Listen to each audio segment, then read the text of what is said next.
welcome back to my channel. This is our first official video. Come on, I feel so good, you know. So guys, if you have not already met me, my name is Ideri and I'm your host for Talks with Baby. Yes. So guys, today we have a very beautiful and sweet discussion. This discussion, you will like her. If you're a lady, you will like her. If you be man self, you guys still know this kind of thing. You understand what I'm saying? So yes, today, I want to be doing the talking by myself.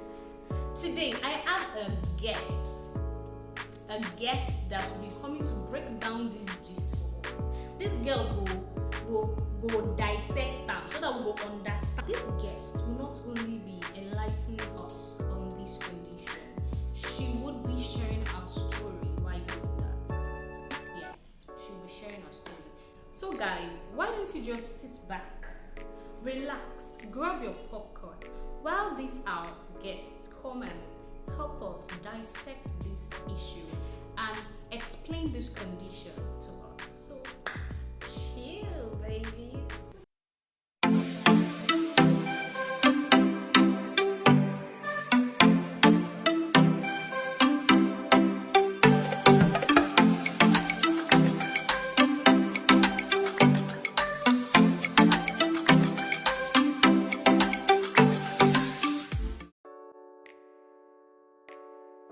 Hello guys.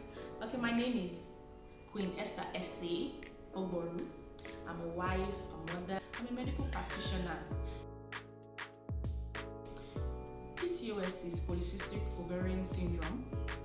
It is a hormonal imbalance that affects the ovary, that makes the ovary produce excess androgen. Androgen is something that is a hormone that is more prevalent in men. So when your ovary starts producing a lot of androgen, it can affect a whole lot of things, can affect fertility. And this is something that happens to ladies in their reproductive age from age 14, puberty, to age 49. Polycystic ovarian syndrome is a condition that affects a lot of women that they do not even know. Some of them get married and want to have children before they discover that, I can't have a child. What could cause this infertility? And they start running a lot of tests and they find out that, I could have PCOS. But PCOS doesn't just come like that. There must be signs that you must have seen that you didn't take seriously. When you start having excessive hair on your chin, on your neck, you start having darkening of the skin, you start gaining excess weight as a lady. You sometimes start seeing patches on your hair, start having irregular menstruation. Those are signs that you should watch out for.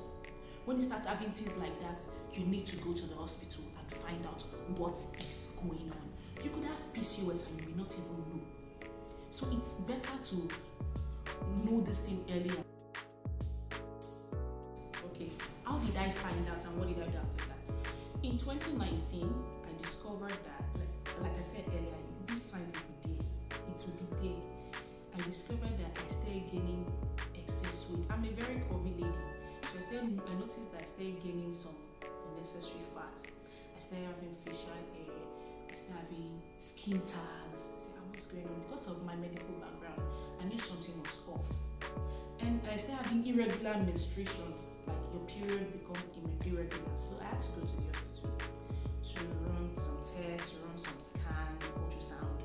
And I found out that I had polycystic ovarian syndrome and endometriosis. Endometriosis is another ballgame entirely. And the doctor told me that straight up, it would be difficult for you to have a child. When I ran the test and discovered that I had PCOS and endometriosis, I knew I had to do something. So I did this scan. I discovered that I already had ovarian cyst and I was advised to have a surgery done. I'm that medical practitioner that doesn't like taking drugs. I didn't even want to hear that you want to do a surgery. So I said I was going to manage. I knew I had to be on drugs and I was advised to be on drugs, fertility drugs, things to balance my hormone.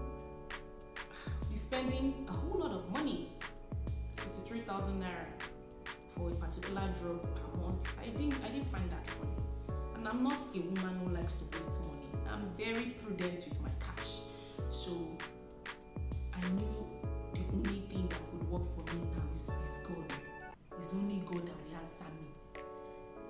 I knew that it was God that would definitely just intervene. So I started praying about it. At the times I would cry. I know tears will not help me do anything. So instead of running, I knew that it would be difficult for me to adhere to taking drugs. I knew that from the onset. So I let it slide. I said, nah, I'm not going to do this. I'm just going to put all my trust in God. You shouldn't do that. If your faith is not as strong as mine, don't do that. Take the drugs. I knew the faith that I had. I started sowing seeds. I started giving to children because I've always loved children. So now getting to find out that I won't have a child, that blew my head. I was sowing into children ministry because I was even teaching in church. So I started giving out to children, mostly children. I'll go to beggars, I'll give them food, but mostly children, give them money, give them food, just share things. And I'll still believe in God that God, there is nothing you cannot do for me. Because I'm someone who has invested so much in the lives of other children. So how would I feel now that I can't have a child of my own? So I was believing God for a miracle, which God actually did. If you see my baby, you understand what I mean by God actually turned things around for me. It changed the whole narrative. Mind you, at this point, I was not ovulating again. You know, when you're not ovulating, you can't even have a child. It is when you're ovulating that there's a possibility that you could have a child. I was not ovulating again. The ovarian cyst that I refused to operate because of my nonchalant nature ruptured. That was when I knew that this one, baby go hard to even have a child go hard. But I was still believing God that there is nothing that God cannot do for me. So I was giving to beggars, giving to children, investing into the lives of children. And that was it. I eventually got married and I didn't even look for a baby. Funny enough, when the doctor told me I wasn't going to have a child, I told him straight up, I said, maybe my twins. That was what I told him. Because I'm a very playful person. So he was like, Esther, you have to take me seriously. This is not a joking matter. You have to take me seriously. I was looking at them, I was laughing. I was like, Mama twins. Now this I want to have a child. So God just did his thing. So I just knew that God had to just do something. When God wanted to embarrass medical science, I had my baby a day to my 9th month wedding anniversary. So invariably, the first time I consummated my marriage was when I got pregnant. It will shock you. But if you don't have the faith that I have, please stick to the drugs. When you have the signs, you have the symptoms of polycystic ovarian syndrome, go to the hospital, run tests, take the medication.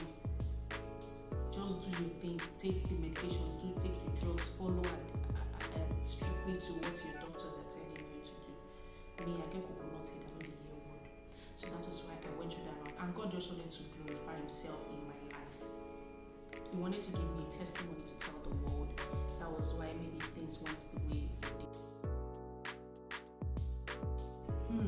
A whole lot.